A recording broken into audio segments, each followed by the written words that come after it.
Before Bill Clinton and Donald Trump, there was Warren G. Harding.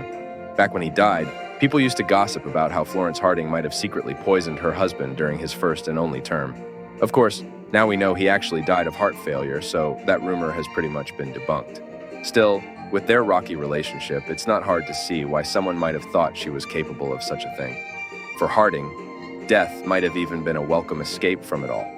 The 29th President of the United States was a conflict-averse people-pleaser who governed over one of the most corrupt administrations in American history, as his poker buddies abused their positions to rob the government.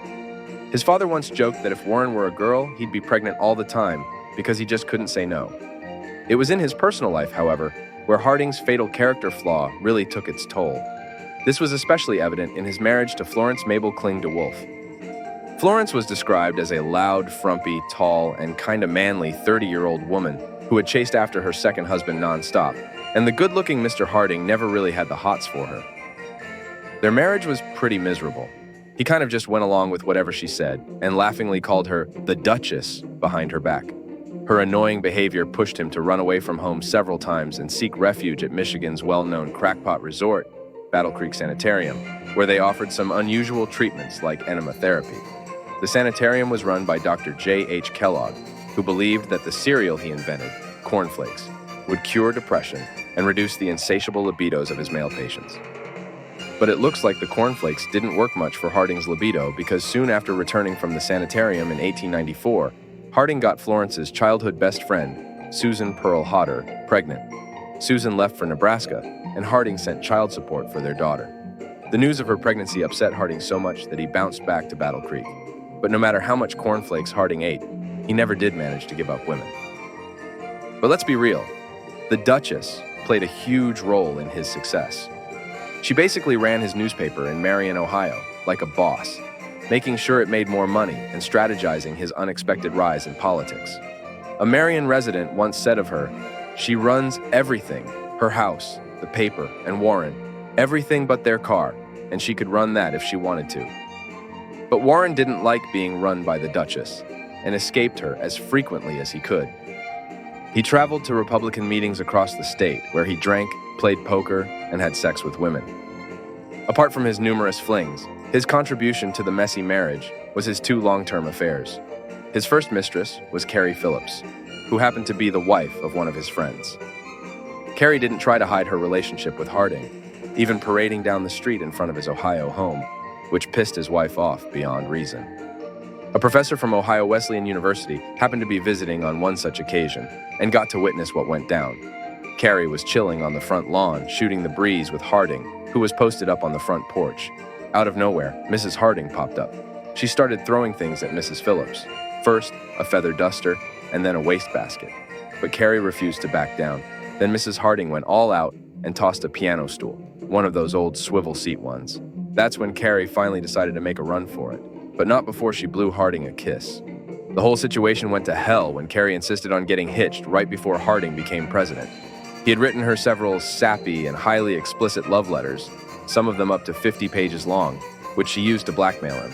He tried to talk her out of it by buying her a fancy Cadillac and even offered to give her $5,000 a year.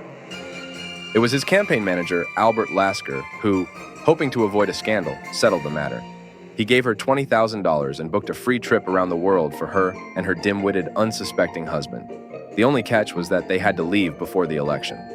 During the whole Phillips mess, Harding had an overlapping affair with Nan Britton. She had developed an obsessive crush on a handsome Harding back when she was just a teenager, and he was still a local businessman and politician in Ohio.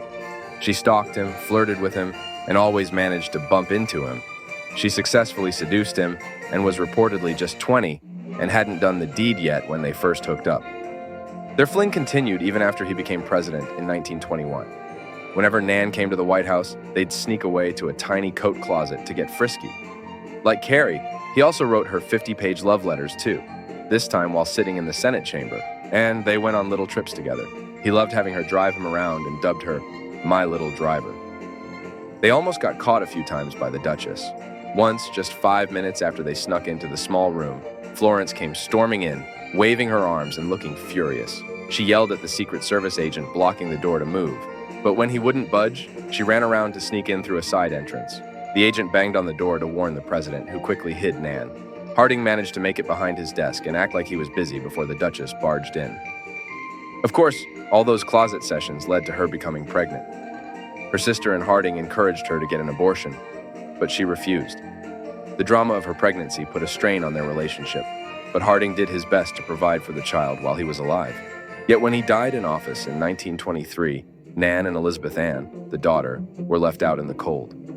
After his passing, Nan tried to convince his family and political cronies to support her, but no one budged. So, she decided to write a book detailing the affair called The President's Daughter. It was a hit, but the cash quickly disappeared. After a while, people turned on Nan with a vengeance, basically slut-shaming her in ways so extreme that she ended up giving up on her quest for recognition.